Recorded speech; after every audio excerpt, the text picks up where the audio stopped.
Smart Bourse vous est présenté par Silex. Conseil en investissement, produits structurés, gestion d'actifs, technologie.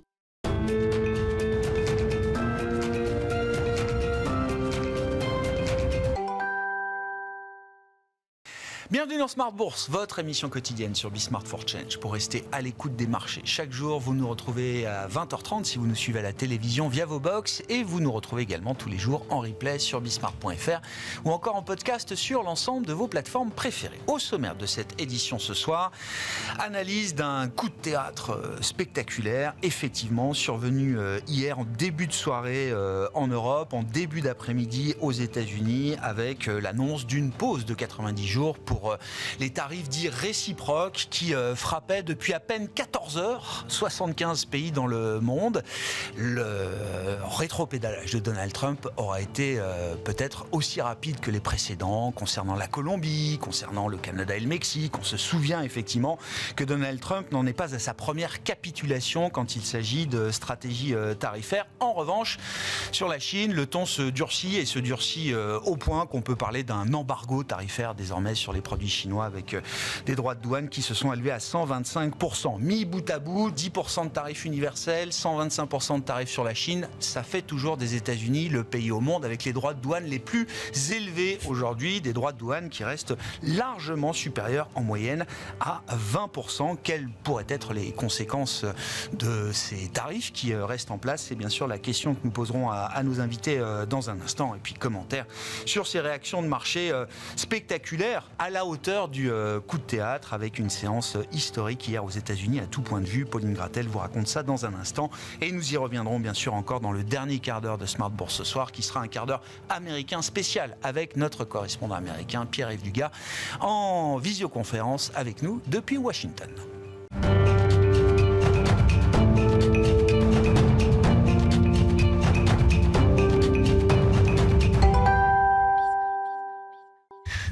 Mon ami, chaque soir en ouverture de Smart Bourse, nous retrouvons Pauline Gratel qui vous apporte les infos clés du jour sur les marchés. Bonsoir Pauline. Bonsoir. Et c'est donc un coup de théâtre spectaculaire sur les droits de douane. Oui, c'est effectivement un véritable retournement de situation que vivent les marchés mondiaux. Donald Trump, qui continue de dicter la tendance, annonce une pause de 90 jours dans l'instauration des droits de douane soi-disant réciproques pour tous les pays à l'exception de la Chine. On y reviendra. Pour le reste, ce seront des tarifs planchers de 10% qui restent appliqués à ce stade, ainsi que les tarifs spécifiques de 25% sur l'acier et l'aluminium. Donald Trump a concédé lors d'un point presse que les tarifs ont effrayé des investisseurs fébriles. En réponse, l'Union européenne suspend sa riposte qui avait été adoptée hier pendant 90 jours. Revenons donc sur la Chine qui reste évidemment l'ennemi public numéro 1 des Américains. Oui, alors que Trump annonce ce répit de 90 jours, il pointe aussi du doigt le manque de respect de Pékin qui avait répondu en taxant à son tour les produits américains de 84% hier. Une escalade qui ne s'arrête pas là puisque alors que 75 pays ont droit à une pause, la Chine, elle, voit ses droits de douane à nouveau relevés de 104 à 125%. Pékin, qui avait indiqué être prêt à se battre jusqu'au bout, continue d'appeler les États-Unis à la raison. Bon, et les marchés ont donc vécu ces annonces de Trump, ce rétropédalage, comme un soulagement intense, au point qu'on peut peut-être même parler d'euphorie sur les dernières heures sur les marchés. Oui, commençons avec la zone euro. Les indices sont en fanfare. Le Stoxx 600 et l'Eurostoxx 50 bondissent de plus de 5% aujourd'hui. Une hausse largement partagée par l'ensemble des indices européens. Le DAX, le FTSE, le MIB et le CAC 40 sont en hausse du même ordre. Le CAC 40 renoue avec le seuil de 7200 points, en hausse de 5%, donc tiré par des valeurs comme ST Microelectronics, Stellantis, Saint-Gobain, Publicis et le secteur bancaire qui ont gagné entre 8 et 10% au cours de la séance. Un mouvement très violent au point que 26 composantes n'ont pas pu coter à la hausse à l'ouverture. Bon, un mouvement violent en Europe qui suit un mouvement extra violent hier sur le marché américain en pleine séance. Oui, pour rappel, on a vu tous les indices américains bondir en début de soirée au moment de l'annonce de la pause des tarifs et quelques heures après que Trump a indiqué sur son réseau social que c'était le moment d'acheter. Ainsi, le Nasdaq a connu la deuxième meilleure séance de toute son histoire en clôturant en hausse de plus de 12%. Pour le Dow Jones, c'était la meilleure séance depuis 2008. L'indice termine en hausse de 8% et le S&P 500 a clôturé à plus 10%, sa troisième plus forte hausse depuis la Seconde Guerre mondiale. mondiale. Aujourd'hui, les indices font face à quelques prises de bénéfices. Ils cèdent entre 2 et 3% à l'ouverture. Enfin, la volatilité baisse de plus de 35%, ramenant l'indice VIX à 35. Les valeurs tech américaines ont été parmi celles qui ont le plus profité de l'annonce de la pause sur les tarifs. Oui, Apple signe sa meilleure séance depuis 1998 et clôture en hausse de 15%. Tesla bondit de 23%, Nvidia d'environ 20%, Meta de 15%, Amazon, Microsoft et Alphabet d'environ 10%. Et enfin, Trump Media et Technology Group bondissaient aussi de plus de 20%. Aujourd'hui, ces mêmes valeurs ouvrent en repli entre 2 et 5% environ. Bon, et puis quand même, côté macro, alors... un chiffre qui a peut-être un peu moins d'importance dans le contexte actuel, mais quand même, on a pris connaissance du rapport mensuel sur l'inflation aux États-Unis. Oui, pour le mois de mars, l'inflation américaine progresse de 2,4% sur un an et recule de 0,1% sur un mois. C'est inférieur aux attentes et à février. Dans sa version cœur, hors alimentation et énergie, l'inflation est en hausse de 2,8% sur un an et de plus 0,1% sur un mois. Là aussi, c'est inférieur aux attentes et au mois précédent. Bon, et venons-en au marché obligataire, notamment le marché obligataire américain. Si Wall Street connaît un rebond intense ou a connu un rebond intense hier, ça n'a pas été le cas du marché obligataire. Oui, les taux longs s'étaient affolés jusqu'à bondir de 60 points de base en 3 séances pour le 10 ans américain. Aujourd'hui, il se détend d'une dizaine de points de base à 4,30% environ. Le rendement américain à 30 ans cède plus de 15 points de base à 4,70%. En Europe, la hausse était plus mesurée. Le 10 ans allemand est stable aujourd'hui. Sur le marché des changes, le dollar cède légèrement du terrain avec un euro-dollar se traitant à 1,1050. Quel sera le programme de demain pour terminer la semaine sur les marchés, Pauline ? Les investisseurs attendent le retour des publications trimestrielles avec les banques américaines qui vont en donner le top départ. On attend JP Morgan, Wells Fargo, Morgan Stanley ou encore BlackRock. Côté macro, les prix à la production américaine seront publiés pour le mois de mars ainsi que l'inflation allemande pour mars également. Tendance, mon ami, chaque soir en ouverture de Smart Bourse, vous retrouvez Pauline Gratel qui vous apporte les infos clés du jour sur les marchés.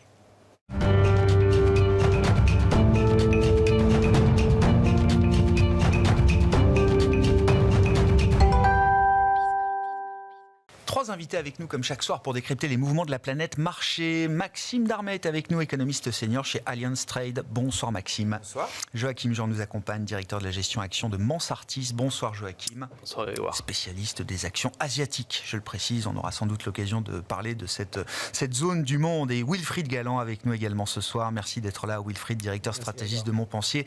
Arbevel, les enseignements de la séquence. Je le disais, on n'en est pas à la première capitulation de Trump sur les tarifs. C'était allé très vite pour la Colombie au tout début de son mandat, on s'en souvient à peine. C'est allé assez vite également sur le Canada et le Mexique avec une série d'exemptions importantes qui est venue assez rapidement pour ces deux pays.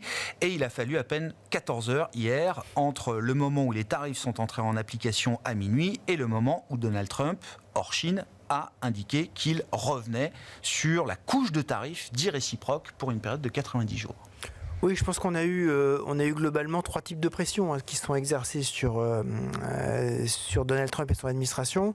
Le premier type de pression, ce sont des pressions politiques. On a vu que le bloc commençait à se fissurer légèrement, en particulier quand on voit un Ted Cruz, le sénateur du Texas, qui est quand même un poids lourd de la majorité républicaine au Sénat, qui avait déclaré 2 jours avant qu'il n'était pas en faveur d'une augmentation sur la consommation des Américains. C'était déjà un premier coup de semence. Le deuxième élément, c'est plus généralement l'ensemble des milieux économiques qui ont commencé effectivement à donner de la voix alors qu'ils étaient un peu tétanisés, voire apeurés devant la perspective de critiquer le président. Et on a eu un Bill Ackman, par exemple, donc gérant de hedge fund et très fervent soutien de la campagne de Donald Trump, grand donateur, déclaré, et je cite, ce n'est pas pour cela que nous avons voté. C'est quand même là aussi assez violent. Et puis dernier type de pression, c'est ce qui nous intéresse évidemment ici au plus haut point, ce sont les pressions de marché. Alors on nous a dit à juste titre que Donald Trump n'était pas sensible aux pressions de Wall Street. En fait, il y a 4 types de marchés. Il y a les marchés actions, les marchés de taux, les marchés de change et les marchés de commodités, donc les matières premières.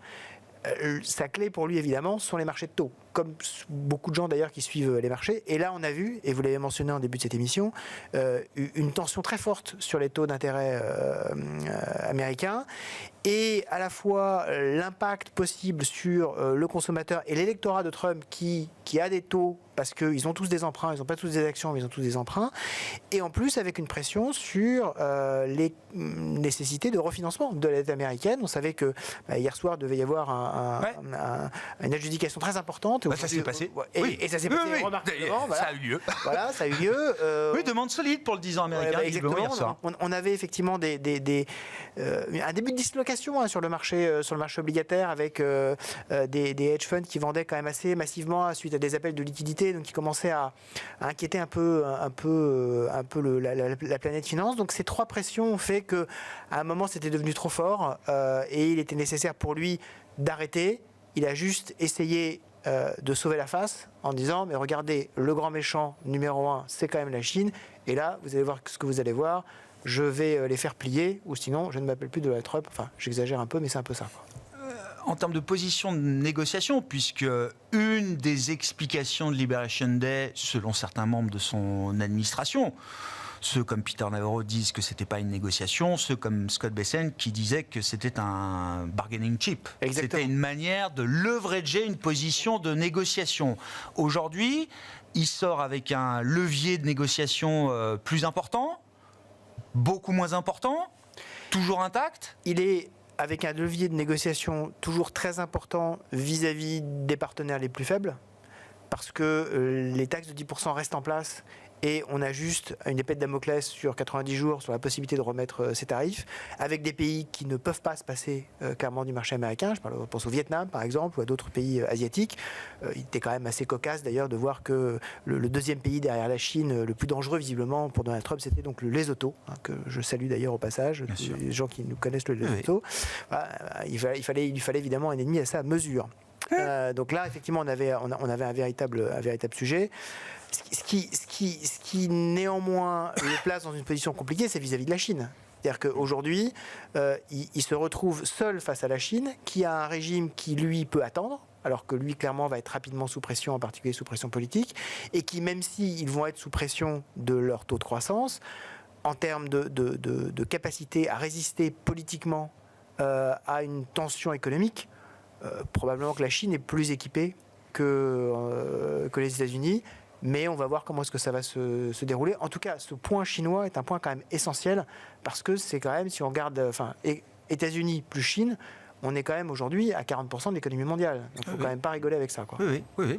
Allons-y sur la Chine.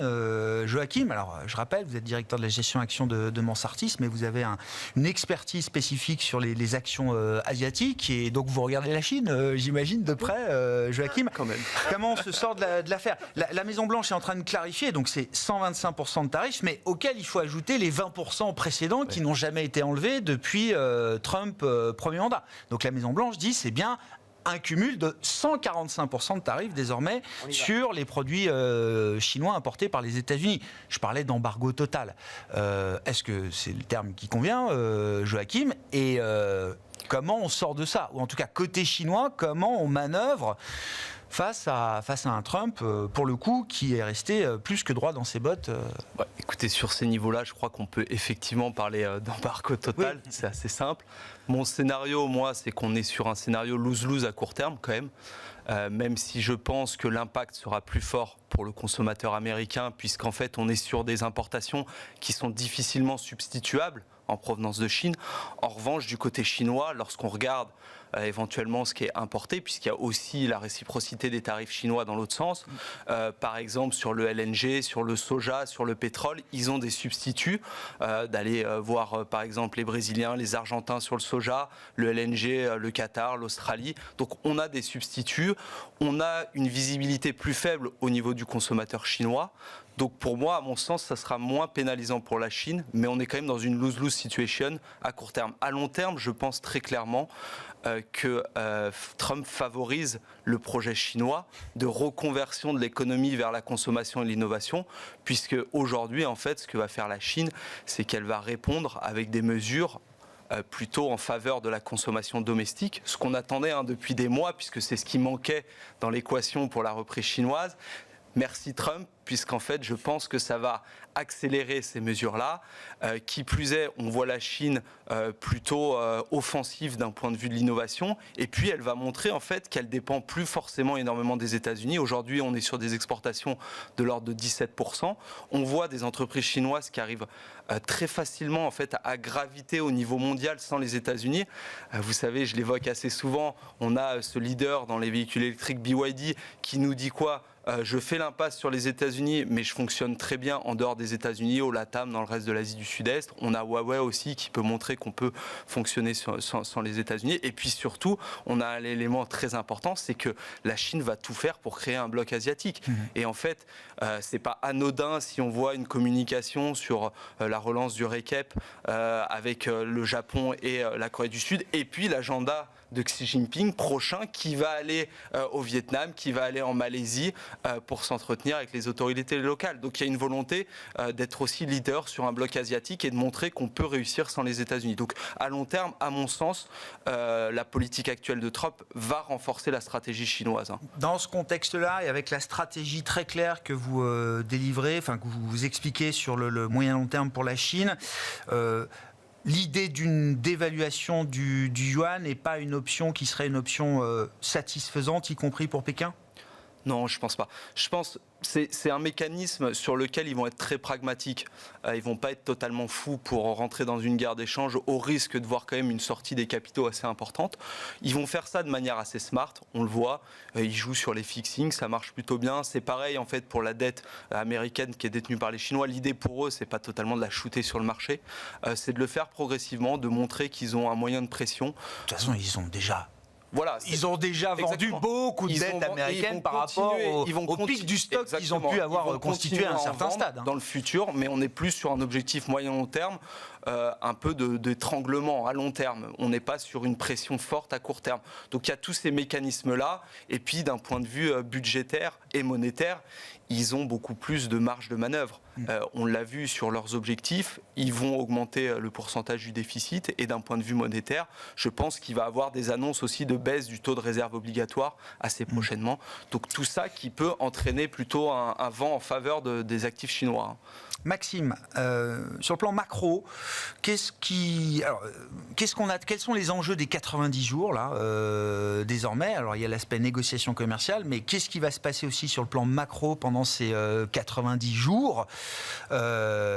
Et puis, est-ce qu'il y a déjà des dommages irréversibles ? C'est-à-dire cette séquence qui a généré quand même un niveau d'incertitude maximal. Est-ce parce qu'on a annoncé une pause de 90 jours qu'on peut rétablir l'entièreté de la confiance perdue en 90 jours quasiment de mandat de Donald Trump ? Non, je ne crois pas. L'incertitude, elle va demeurer de toute façon. On a encore 3 mois, donc on ne sait pas dans 3 mois, si ça se trouve, le président Trump va revenir avec une nouvelle slab de tarifs. Ça, c'est le premier point. Deuxième point, d'autres politiques hétérodoxes peuvent arriver. Il n'y a pas que les tarifs dans le programme du président Trump. Il y a aussi la politique du dollar.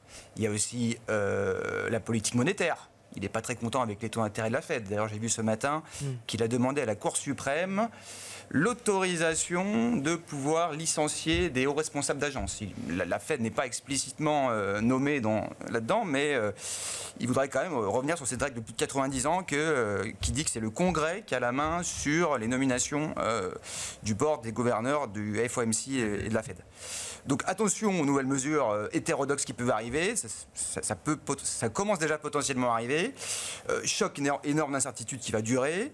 Sur le plan de l'économie mondiale, on a quand même un tarif moyen, vous l'avez dit, de 25%. Oui, c'est ça, j'ai vu 24, oui, 25. 24 heures, tout le monde a un petit peu oublié. Ah mais non, mais ça reste x10 par rapport à ce qui prévalait avant. C'est un niveau que personne n'avait envisagé il y a encore quelques mois. Donc ce niveau moyen de 25% sur les imports...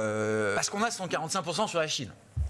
La Chine est un des premiers fournisseurs, voilà.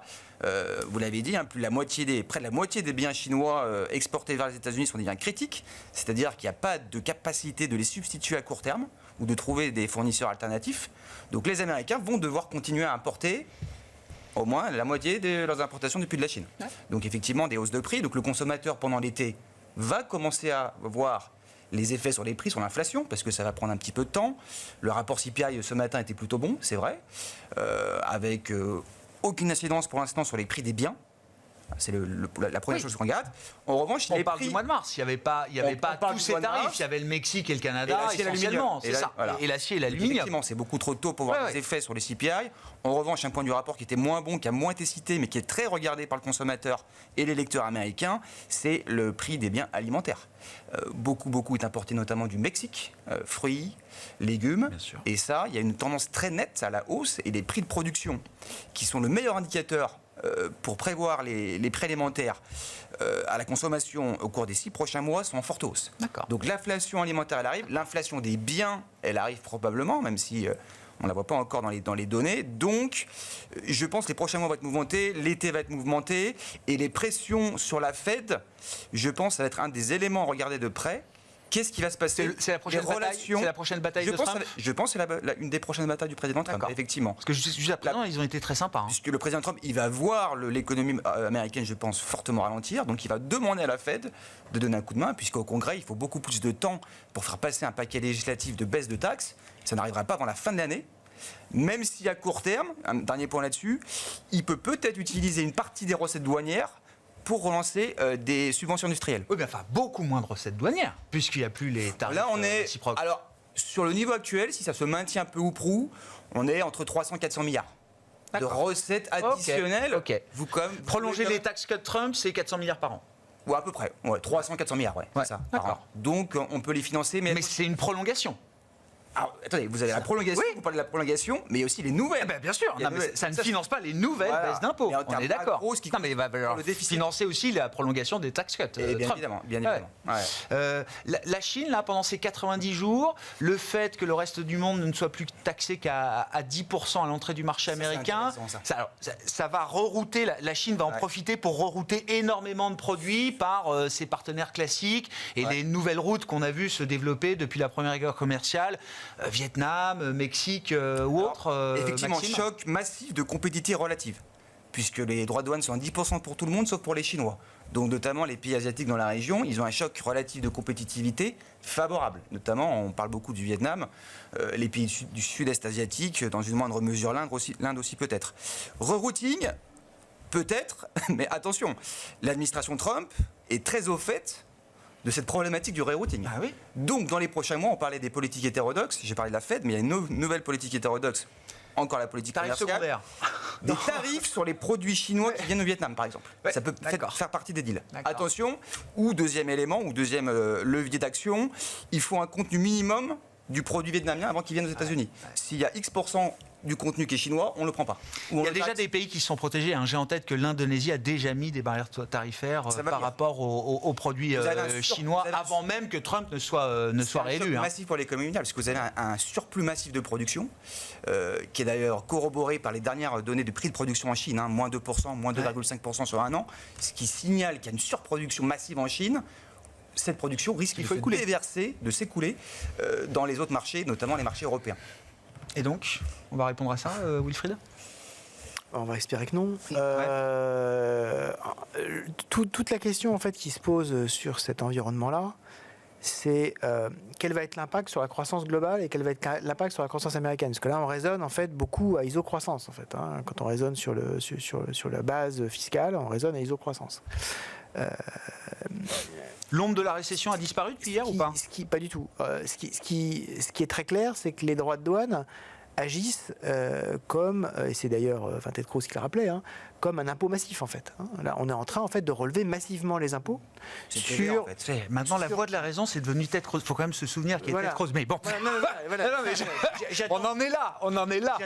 J'attends désormais la petite Marjorie Taylor Greene. Voilà, c'est le stade d'après. Mais pas celui qui faisait griller du bacon sur c'est sa ça. mitraillette Voilà. pendant la C'est- première campagne. C'est ça. Bon, Voilà, c'est d'accord. ça. Exactement. Ok. Exactement. Bon. Donc là, mais ça, c'est le stade. Mais en tout cas, il a compris la mécanique économique des tarifs, Ted Cruz. Voilà. Et en fait, ce que ça nous dit, c'est que sur 70% de la croissance américaine, donc la consommation, on va avoir une imposition massive. Ouais.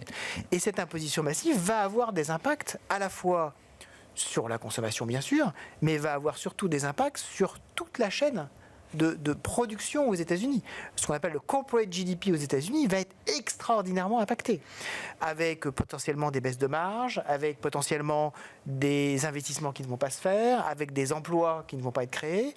Et donc, toute la question qui va se poser maintenant, ce n'est pas tellement de comment réagir à telle ou telle mesure, c'est de voir comment est-ce que l'impact macroéconomique va se développer pour qu'ensuite, effectivement, on voit comment les équilibres financiers vont se faire.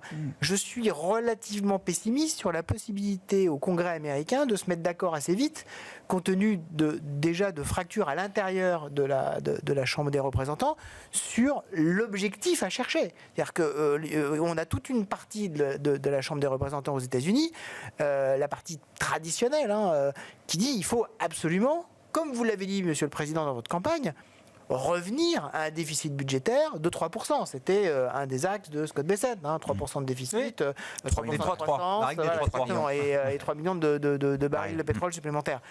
Allons-y, faisons ce pourquoi on a été élu. L'autre partie nous dit non, là on commence à rentrer dans une zone politique un peu difficile, il faut très très vite baisser les taxes parce que sinon, comme vous augmentez les taxes de l'autre côté, ça ne va pas être possible.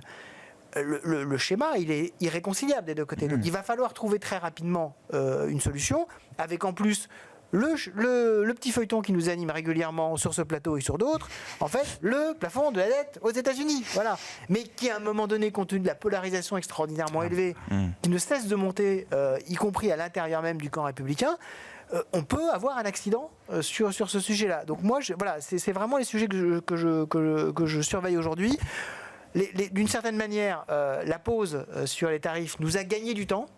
Maintenant, on va voir comment est-ce que déjà ces 10% vont des 10%, c'est quand même déjà énorme. Oui, bien sûr. C'est quand même une multiplication quasiment par 3 du niveau des taxes aux États-Unis sur la consommation. Comment est-ce que ça va se déployer ? On va le voir assez vite, les effets de ces 10%, s'ils restent en vigueur pendant 90 jours, puisque tout est possible désormais. Oui, mais Maxime, dans les données dures, on va assez vite avoir des effets. A priori, d'ici le début de l'été, ça sera très visible. D'accord. Et donc un pic probablement autour de juillet-août. D'accord. C'est un peu les délais de transmission typiques dans ce genre de... Et on va voir d'abord une baisse de la croissance, une hausse de l'inflation, ça va être concomitant, c'est un séquençage qui peut se dérouler de quelle manière ? C'est difficile à dire. Alors, pour l'instant, les données macro jusqu'à mars, début avril sont plutôt bonnes. Oui. Les données de l'emploi américaines résistent. Oui. D'ailleurs, soit dit en passant, il est possible que le marché de l'emploi résiste bien parce que les entreprises, elles veulent garder leurs salariés. Un phénomène de rétention de main-d'œuvre. On embauche moins, mais on vire pas.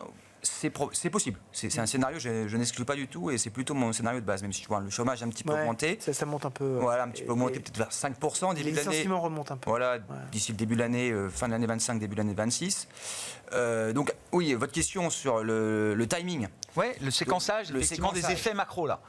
Probablement, ça peut arriver à peu près au même moment. C'est-à-dire la fin du deuxième trimestre et surtout le troisième trimestre va être hyper important à suivre. D'accord. Là que donc petit choc stagflationniste. Stagflationniste, fin du T2, je dirais, et surtout le T3. Ça va nous faire des super vacances, ça. Juste pour les deux. Merci Maxime.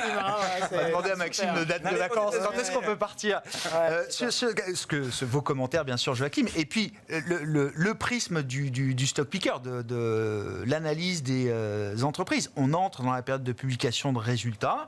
Moi, j'ai hâte de découvrir quels vont être les messages des entreprises, les grandes entreprises américaines, mais aussi européennes, et puis asiatiques. Est-ce qu'on va avoir un rush de capex vers les États-Unis, puisque ça fait partie des objectifs et que Donald Trump fait le compte de toutes les entreprises qui sont prêtes à investir. Est-ce qu'on va avoir un mouvement inverse ? Non, mais pourquoi pas ? Et pourquoi pas ? On a bien eu des boîtes qui ont annoncé quand même certains plans de capex jusqu'à présent. Une communication symbolique, je pense, qui va être très vite relayée par Donald Trump. Après, les boîtes n'ont plus envie d'aller investir aux États-Unis. Alors, je ne suis pas chef d'entreprise, une multinationale. Je me mets à la place d'un chef d'entreprise. Je pense qu'il faut être totalement fou aujourd'hui pour dépenser des milliards de dollars d'investissement avec des plans à capex sur plusieurs années, dans un niveau d'incertitude aussi important, sur une politique qui est totalement instable. Et puis, on va avoir les mi-termes, puis dans X années, on aura un autre président. Pour moi, c'est totalement fou de penser ça. Aujourd'hui, à mon sens, le mal est fait. quel que soit le scénario. On ne sait pas vers quel scénario on va s'orienter, mais le mal est fait, que ce soit au niveau du consommateur, du chef d'entreprise ou des investisseurs. Au niveau des entreprises, on le voit déjà auprès des entreprises américaines. On a vu les communications d'Amazon, de Delta, je ne vais pas revenir dessus. Moi, j'ai une entreprise qui est assez symbolique. C'est japonais, c'est Nintendo. Malheureusement, elle n'a pas eu de chance, mais c'est assez symbolique et assez intéressant à analyser. Elle lance sa nouvelle console, qui est important pour cette multinationale. Elle l'annonce le 2 avril avec un prix qui est annoncé le 2 avril.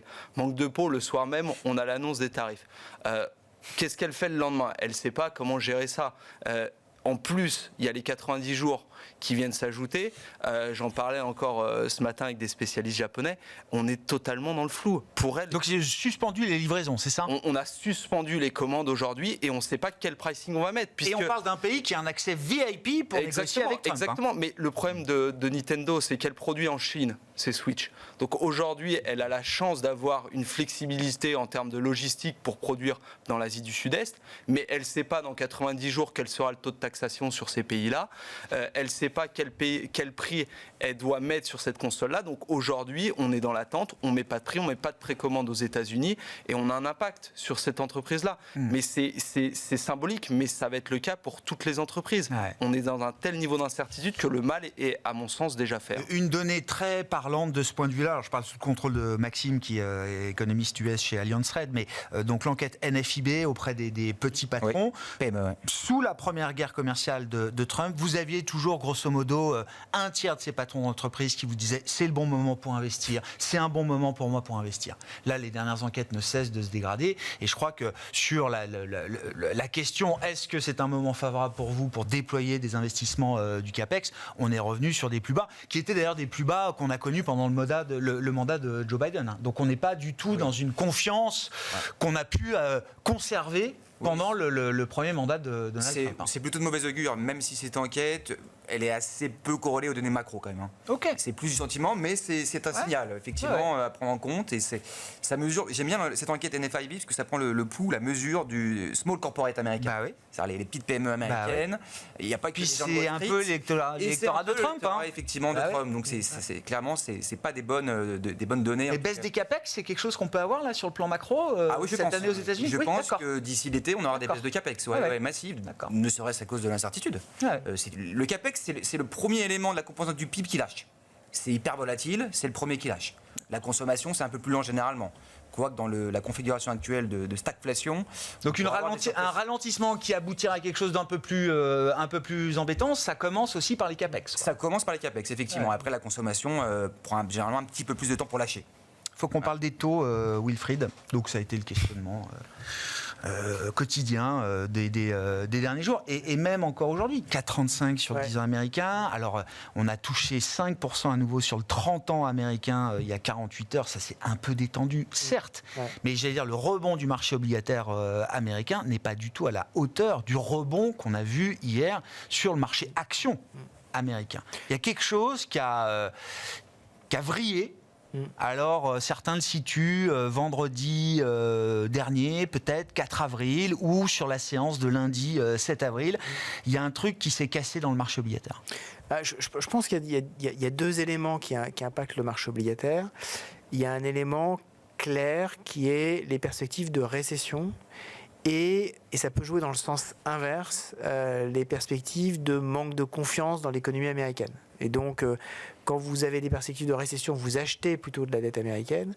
Quand vous avez des perspectives de manque de confiance dans la stabilité de l'économie américaine, vous êtes plutôt vendeur de titres obligataires. C'est la prime de terme, quoi, c'est ça. Exactement. Et donc, là, il y a déjà un premier élément d'instabilité dans le marché, parce que vous avez deux forces, normalement issues du même environnement qu'un environnement de perspective macro, qui peuvent jouer dans un sens inverse l'une et l'autre.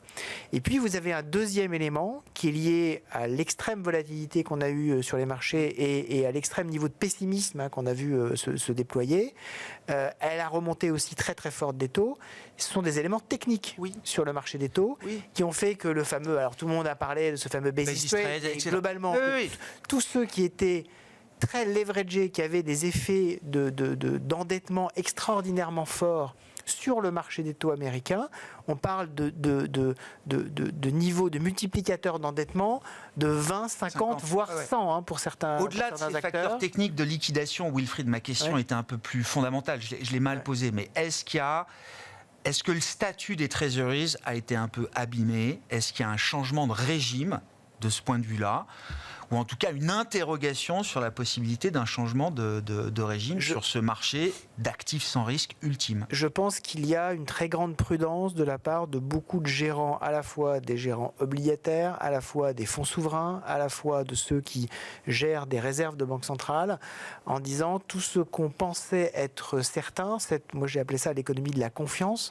On avait confiance dans un certain nombre d'architectures juridiques dans lesquelles on pouvait véritablement évoluer avec une certitude absolue, elle est en train d'être ébranlée. Et Maxime le soulignait, les bruits qui ont circulé, qui circulent encore, de la demande de Donald Trump de pouvoir agir directement sur un certain nombre d'agences, y compris des agences financières. On sait que c'est quand même un de ses prismes importants. Il n'y a pas que les parcs nationaux dans la vie pour lui. C'est important, mais pas que ça. Et les pommes aux douches non plus.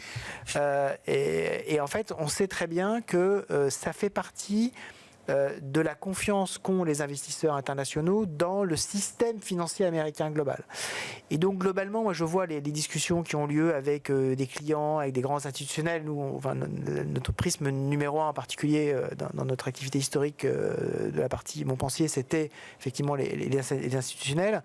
Il y a des interrogations partout dans le marché là-dessus. Est-ce que je dois réduire ma partie américaine, mais pas la partie action, la partie effectivement treasuries, la partie dollar? Est-ce que je hedge davantage? Est-ce que je coupe encore? Il y a énormément d'incertitudes en ce moment, et si on nous en parle, ça veut dire qu'il y a déjà des choses qui ont été faites. Ça veut dire qu'il y a déjà eu des éléments qui sont déjà dans le marché. Et ce qu'on voit aujourd'hui, c'est effectivement le reflet de ça.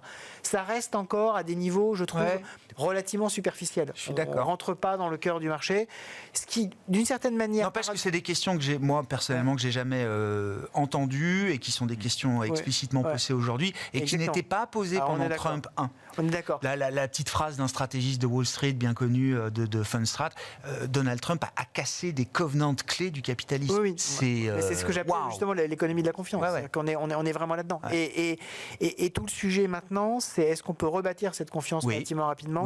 Qu'est-ce qu'il y a comme alternative? En fait, on s'aperçoit qu'il n'y en a pas vraiment aujourd'hui d'alternative, parce que chaque alternative... L'Europe, la dette souveraine européenne. Mais il y a toujours Je crois que la Grèce, sur la séance de lundi ou mardi dans le stress américain, je crois que le 30 ans grec baisse, lui, quand le 30 ans américain prend 20 points de base. Mais on sait très bien que la prime de dislocation de la zone euro n'est jamais très loin.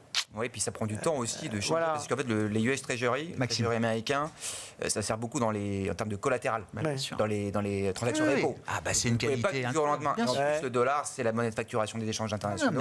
C'est la monnaie dans laquelle les dettes des entreprises sont libellées. Donc, il faut du temps pour changer et passer à d'autres monnaies. Mais moi, je crois un peu comme Wilfried, il y a quand même une érosion assez inquiétante. Et tout va dépendre, en fait, tout. Disons, une grande partie va dépendre de comment va évoluer la politique budgétaire et fiscale. Le seul moyen pour les États-Unis de regagner la confiance, c'est de réduire massivement les déficits. Crédible sur le plan budgétaire et fiscal. Réduire massivement les déficits publics. De ce point de vue-là, le Doge, c'en est où? Ça aide? Non, mais ça aide ou pas? Et grâce à la récession, ça va être beaucoup plus facile. Alors, c'est un sujet, ça aide. Mais bien sûr. Et paradoxalement, la politique de Trump rééquilibre en partie le système mondial, qui est qu'en Chine, il y a un excès de production, une insuffisance de la demande. Je crois que Joachim, tu as évoqué le fait qu'ils changeaient un petit peu de braquet, ils allaient repousser sur la consommation. Très bonne nouvelle. Et inversement, les États-Unis vont être forcés peut-être à épargner un peu plus, à produire plus, à consommer. Oui. Mais c'est ça le problème fondamental du système monétaire international tel qu'il est aujourd'hui. C'est ce déséquilibre chinois-américain entre ceux qui produisent trop et ceux qui consomment trop. Et paradoxalement, le président Trump, il est en train d'accélérer un rééquilibrage. Alors ça prendra le temps qu'il faudra, mais il faudra vraiment suivre ce qui se passe au Congrès sur la politique budgétaire. Vraiment, j'insiste là-dessus. Les taxes. Espérons qu'il n'y aura pas trop des baisses de taxes, parce que c'est pas bon pour le déficit, franchement. Le Dodge, vous l'avez évoqué, les économies sont quand même très limitées. On ne sera pas sur 1000 ou 2000 milliards. Non, c'est 40, 50 milliards Maximum. D'accord. C'est vraiment une entreprise idéologique, le Dodge. C'est vraiment l'idée que les fonctionnaires. C'est un signal politique. C'est le marais. C'est le marais. oui, C'est alors, une de soins. le marécage. Oui, c'est Pour ça. le coup, pour les États-Unis, il y a très peu de fonctionnaires fédéraux par rapport à la population. Oui, ça pèse rien dans la C'est population pas, active. C'est pas un pays vraiment qui devrait se passer de ses fonctionnaires, même plutôt l'inverse. Et tu n'es pas inquiet que, par exemple, les fonctionnaires touchés puissent être des fonctionnaires qui délivrent justement les données sur lesquelles nous, on se fonde, Ouais. et qui puissent être Et c'est- asséchés d'une certaine manière en termes de sources de données. Enfin, ça vous intéresse enfin, vous avez regardé ça moi, j'ai pas regardé, hein, mais est-ce que c'est... Pas vraiment, mais plus généralement, moi, Parce que je sais que c'est des interrogations qui ont à un moment donné tourné dans le marché en disant est-ce qu'on va pas à un moment donné, un peu comme les Chinois ont asséché un peu le niveau de données qu'il y avait sur l'économie chinoise, est-ce qu'on risque pas d'avoir via le Doge, soit idéologiquement, soit via le Doge, justement cette Je sais qu'ils ont supprimé un comité au sein de la Réserve fédérale américaine, alors qui est un comité de suivi des données, qui n'a pas d'impact évidemment sur aucune des décisions de politique monétaire. C'est pas le FOMC, mais c'est un département d'experts, d'économistes qui se réunissent pour une fois tous les mois, tous les 2-3 mois, pour suivre le set de données que suit la Réserve fédérale américaine et suivre la pertinence des indicateurs et justement pouvoir ajuster ce set de données pour que la Fed ait toujours l'information la plus pertinente, la plus accurate, la plus fiable. La qualité des données. Ce comité, je dis pas qu'il était indispensable, mais en tout cas, il n'existe plus. Ouais, et puis très pour terminer là-dessus sur le Dodge, très inquiétant aussi, ils sont en train de démanteler l'IRS, donc l'Internal Revenue Services. Pour l'IRS. External Revenue Services. Pour bien sûr. services. Bien. Et donc non, c'est inquiétant parce que c'est les fonctionnaires qui collectent l'impôt. Donc attention aux hausses de fraude. Bon, déjà sur les droits de douane, on aura peut-être des surprises négatives parce que je suis pas sûr qu'ils vont en collecter. Ils ont la capacité administrative de collecter ces milliards de dollars. Ça prend du temps, dans les ports. Il faut collecter maintenant des milliards de dollars supplémentaires. Il y aura forcément des fraudes. Donc attention aux mauvaises Je pense que surprises. Bercy peut faire une mission régulière. On peut leur envoyer des une petite fonctionnaires. barrière qui s'est remise en 2020 entre le Royaume-Uni et le continent. Tout de suite on s'est aperçu, faut remplir des papiers. Il faut des fonctionnaires. Ça prend du temps et c'est compliqué. Qu'est-ce qu'on fait sur les marchés, Joachim? Non, mais sur les marchés actions en l'occurrence, il y avait l'idée, on a envie en tout cas les mouvements de capitaux qu'on observait depuis quelques semaines, c'était plutôt out of the US pour aller vers l'Europe, vers la Chine et l'Asie peut-être. Est-ce que déjà en termes de flux, c'est quelque chose qui reste valable et qui peut s'intensifier même encore un peu plus, ou est-ce qu'avec la correction quand même qu'on a eue sur les marchés américains et dans leur ensemble, est-ce que ça redistribue un peu les cartes? Alors, moi, j'ai la chance dans cet environnement de faire de la sélection de valeurs et pas de l'allocation d'actifs. Et je vous invite tous à essayer de timer le marché, c'est assez compliqué. Mais sur les flux, non, à l'instar de ce que j'ai pu dire sur la Chine, sur l'Europe, ce qui est assez intéressant, c'est que grâce à Trump, j'ai presque envie de dire, on a retrouvé des flux qui sont repartis vers les actifs européens, peut-être parce que ça offre aussi un peu plus de stabilité, étrangement. Et aussi peut-être parce que ça a permis de réveiller l'Allemagne, donc il y a des choses intéressantes. Même si je pense qu'on va devoir suivre attentivement comment l'Europe va négocier avec les États-Unis et comment elle va se positionner entre les États-Unis et la Chine. Après, moi, en tant que sélectionneur de valeurs, j'essaye de chercher le meilleur équilibre possible dans le portefeuille. Et ça passe principalement sur l'analyse des fondamentaux plutôt microéconomiques. Et donc là, on va chercher des valeurs quand même de qualité. Il y a 3 éléments, je pense qu'on peut regarder aujourd'hui. C'est celles qui sont plutôt tournées vers leur économie domestique, donc qui sont assez immunes à toutes ces tensions commerciales. Les deuxièmes, ça va être les leaders un peu globaux, mais qui ont un pricing power, donc en cas de tarif, vont pouvoir éventuellement répercuter sur les prix, même si la demande va être affectée, donc indirectement, on aura quand même un effet volume assez important. Et puis le troisième, c'est ce que je disais avec Nintendo, même si c'était le mauvais exemple, c'est celles qui vont réussir à avoir cette gymnastique, on va dire en termes de production, de chaîne de production. Donc on regarde celles évidemment qui ont éventuellement des facilités de production au Mexique, aux États-Unis, qui vont pouvoir neutraliser tout ça. Et net, on va arriver avec des portefeuilles plutôt équilibrés sans pouvoir, encore une fois, aujourd'hui, définir un scénario clair. Donc pour nous, à notre sens, on définit pas c'est compliqué de définir un scénario clair dans cette incertitude, mais on a le meilleur portefeuille en termes d'équilibre entre tout ça, en fait. On se fie à ce qu'on connaît, quoi. Exactement. Maxime, sur les entreprises, je rebondis sur ce que disait Joachim, sur les entreprises, effectivement, qui vont être plus épargnés par cette guerre commerciale. Effectivement, Mexique-Canada, ils ont quand même des exemptions sur le USMCA. Bien sûr, donc, sur l'accord de libre-échange. Ça couvre une bonne partie des échanges, des transactions, ça, Maxime? Alors, Canada, c'est à peu près donc 80% de leurs exports. Et Mexique, je crois que c'est un peu près. Donc c'est une grosse partie quand même. Oui, il y a une partie importante qui sont compatibles avec les règles du USMCA. Donc, on parlait des chocs de compétitivité relative, le Canada et le Mexique, au final. Ils ne sortent pas si mal, puisqu'ils ont cet accord. Et j'ai vu, alors c'était il y a quelques jours maintenant, mais Claudia Sheinbaum, présidente mexicaine, que j'aime beaucoup suivre parce que, encore une fois, je l'ai déjà beaucoup dit, mais je pense qu'elle a bien compris Trump et elle est assez smart dans la manière de gérer Trump. Elle invitait des manufacturiers allemands, par exemple, dans l'automobile, à justement se conformer aux règles de l'accord de libre-échange nord-américain pour pouvoir justement profiter de cette voie de passage sans taxation et garder le marché ouvert de ce point de vue-là. Clairement, nous on le voit même sur des sociétés taïwanaises qui ont des usines de production au Mexique pour répondre à la demande de composants, notamment dans les data centers des hyperscalers, qui sont aujourd'hui assez safe par rapport aux tarifs douaniers. Excusez-moi, la moitié des biens sont USMCA compatibles. D'accord. Pour Canada et Mexique, la moitié. À peu près 50%. C'est déjà une bonne partie. Bon, pas mal. Wilfried, vous avez l'honneur de conclure cette journée sur des aspects, je ne sais pas, ceux qui vous intéressent, de marché, de stratégie de marché. Stratégie de marché. Je pense que l'essentiel dans ce monde-là, c'est effectivement de ne pas vouloir jouer au héros.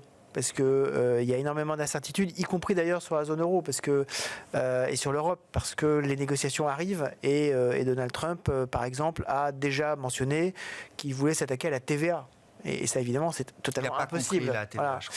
Mais le sujet, en fait, va être un sujet, effectivement, de volatilité importante. Je pense qu'on rentre, pour moi, dans un scénario, en tout cas, mon scénario central, c'est un scénario vraiment au taux ondulé à partir de maintenant. C'est-à-dire qu'on se rend compte qu'à la fois sur le marché d'échange, avec le dollar qui réintègre son vieux range entre 1,05 et 1,15, avec un certain nombre de seuils techniques, je pense par exemple des 5000 points sur le S&P.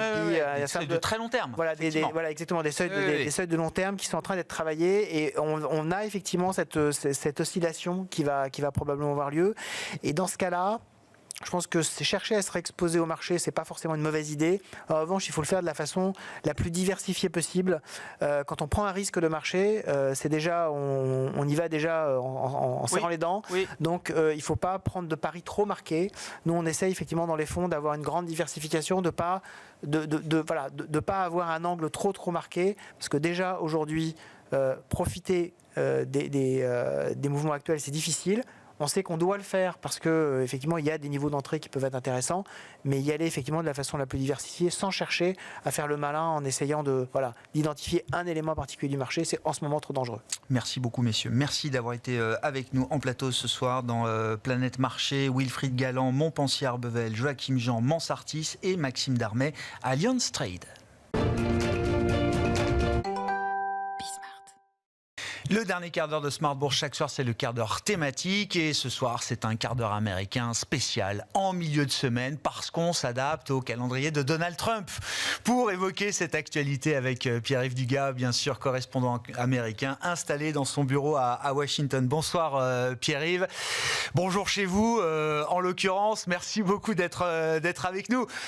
Qu'est-ce qui vous a marqué dans cette séance ou cette séquence hier? J'ai compté, il a fallu moins de 14 heures entre le moment où les tarifs dits réciproques sont entrés en application à minuit le 9 avril et le moment où Donald Trump a décidé de les retirer pour une période de 90 jours. On ne s'ennuie pas avec Donald Trump. Grosse ambiance.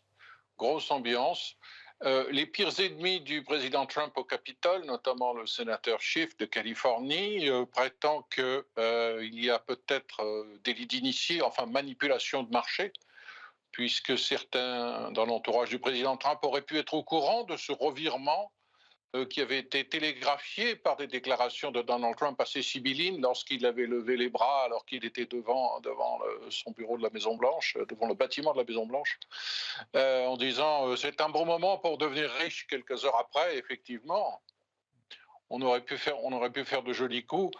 Rappelez peut-être quand même ce qui est le plus évident pour les gens qui nous écoutent et qui ne sont pas nécessairement de gros institutionnels, Mais quand les marchés rebondissent de manière aussi spectaculaire, ce n'est pas nécessairement l'indication qu'on approche de la fin, qu'on est en train d'attraper le bottom. C'est plutôt fréquemment l'indication de la nécessité de couverture d'urgence de la part de spéculateurs qui se retrouvent à découvert et qui doivent racheter donc des actions qu'ils ont promis de livrer à un prix qui ne va pas du tout être celui qu'ils anticipaient, d'où ces énormes coups d'accordéon. Et ça se vérifie ce matin, le marché repique du nez. Les problèmes fondamentaux n'ont pas été réglés, d'abord parce qu'il n'y a pas de suspension de la guerre commerciale par Donald Trump, même pas à l'égard de l'Europe. Les sanctions sur l'acier, les sanctions sur l'automobile, bientôt des sanctions sur la pharmacie, semble-t-il, sont en place, même si c'est moins violent que ce que l'on avait craint, puisqu'on a retiré pour 90 jours les sanctions dites réciproques. La guerre commerciale continue. Et la Chine, cela nous a été indiqué tout à l'heure par la Maison-Blanche, est frappée à hauteur de 145% maintenant. Ça commence à faire. Alors Donald Trump a changé d'avis, en tout cas pour le moment, parce que d'abord on avait eu une semaine de massacre sur les marchés, et en particulier sur le marché obligataire. C'est très important de suivre le marché obligataire, parce que Scott Bessent, le secrétaire au Trésor, a bien dit qu'un des objectifs prioritaires de l'administration Trump était de faire baisser les taux d'intérêt à long terme, et quand ils remontent alors que la situation économique se détériore, c'est doublement grave. Et ça, c'est un très très mauvais signal qu'envoyaient les marchés. Et je pense que Scott Bessent a su employer les mots avec une grande habileté pour convaincre Donald Trump de reculer un peu par rapport à ses certitudes. Je pense que le statut de Scott Bessent comme secrétaire au Trésor, qui est le dernier adulte dans la pièce, qui est capable de parler et de faire entendre raison au président Trump, ce statut-là a grandi. D'autre part, forte pression des milieux d'affaires, pas simplement de Wall Street, par téléphone, à la télévision, dans les journaux. Une interview donnée sur Fox News dimanche par Jimmy Dimon, le patron de JP Morgan Chase, a été écouté avec attention par Donald Trump et semble-t-il a un petit peu ébranlé également le président Trump dans ses convictions. Jimmy Dimon disant attention, cette guerre commerciale, il ne faut pas que ça dure très longtemps parce qu'on est en train de tout casser et que le scénario de la récession est maintenant probable. Et il disait explicitement, effectivement, sur Fox News, Fox Business, c'est maintenant qu'il faut annoncer des deals. C'est-à-dire que là, ça suffit. Il faut maintenant avancer, move on et annoncer des deals. Et c'était fait, effectivement, quelques heures ou quelques jours après par Pierre-Yves Dugas, par Donald Trump. Qu'est-ce qu'on en conclut? Parce que, encore une fois, moi, je suis toujours estomaqué de voir comment Trump peut... Alors, c'est assez rassurant d'une certaine manière. Il n'y a que les imbéciles qui ne changent pas d'avis. Il peut très vite rétro-pédaler. Mais dans le même temps, j'ai toujours pas compris ce qu'il obtenait dans la négociation. Alors ça a commencé très, très doucement avec la Colombie au tout début de son mandat. Il y a eu le Canada et le Mexique. Et puis là, il supprime tous les tarifs réciproques pour 75 pays, sans contrepartie, sans aucune concession obtenue. Bon, qu'est-ce que ça nous dit de sa fonction de réaction pour la suite ?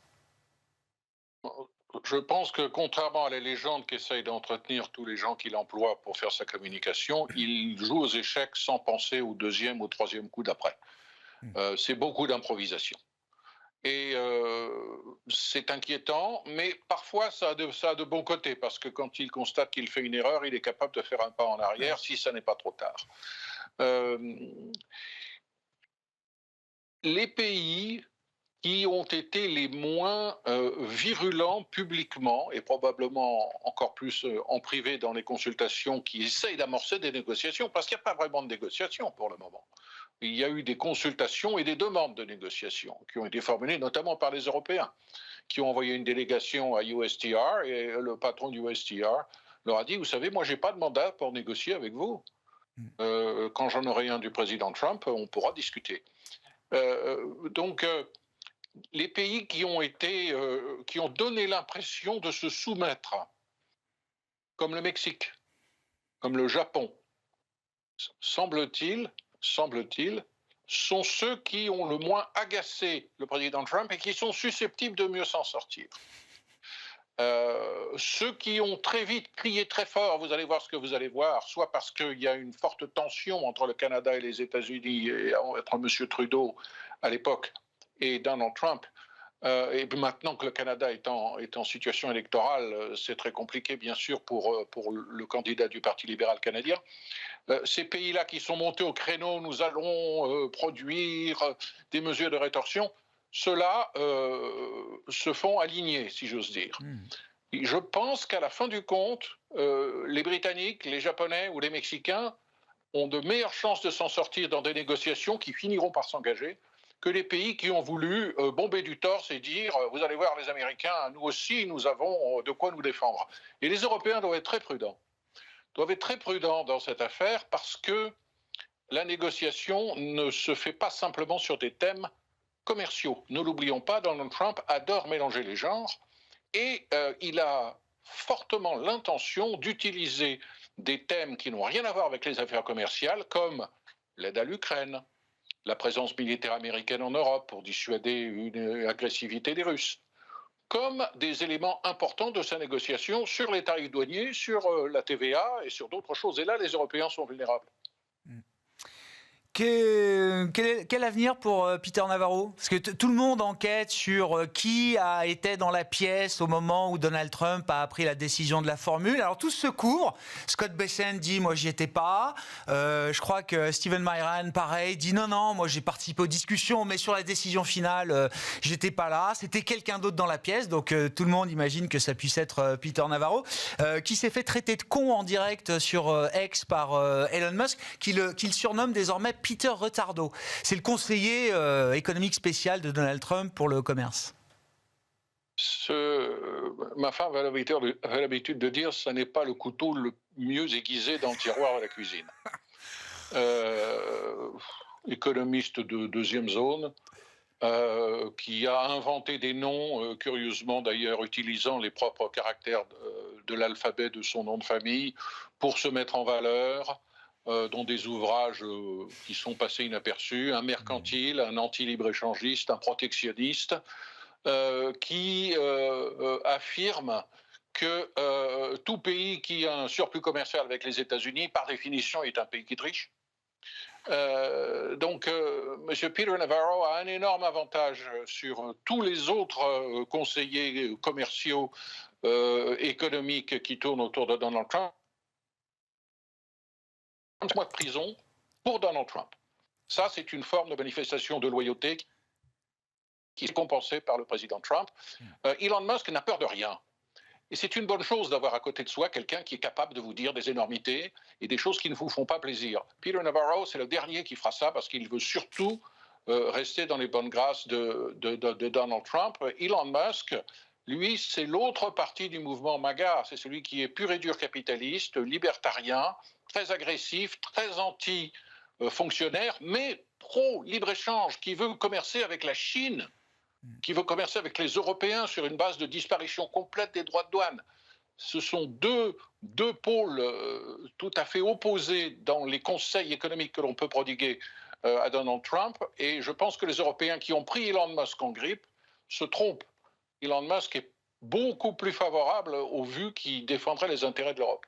Et Donald Trump a la capacité politique à tenir les deux bouts de la corde du mouvement MAGA, là? Il ne faut pas qu'on ait une récession.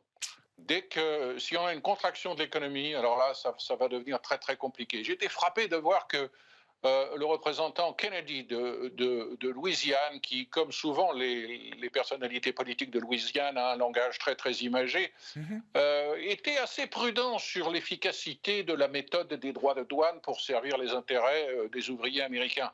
Il dit oui, je pense qu'à la fin du compte, Donald Trump va obtenir ce qu'il veut en utilisant ses droits de douane. À la fin du compte, le problème, c'est qu'on est tous morts. Oui. C'est une façon de soutenir cette démarche, mais quand même avec beaucoup de questionnements et beaucoup d'inquiétudes. Bon, avec des gros sujets qui arrivent quand même pour le Congrès, la question du plafond de la dette, la question de la réconciliation budgétaire, etc. Tous ces dossiers sont encore très chauds devant nous. Merci beaucoup Pierre-Yves Dugas, avec nous pour ce quart d'heure américain spécial suite aux annonces de Donald Trump et à ce nouveau revirement, cette nouvelle capitulation de Donald Trump sur la vague de tarifs dits réciproques entrée en vigueur il y a à peine 2 jours maintenant. Pierre-Yves Dugas, correspondant américain qui était avec nous en visioconférence depuis Washington dans Smart Bourse sur Bismart for Change.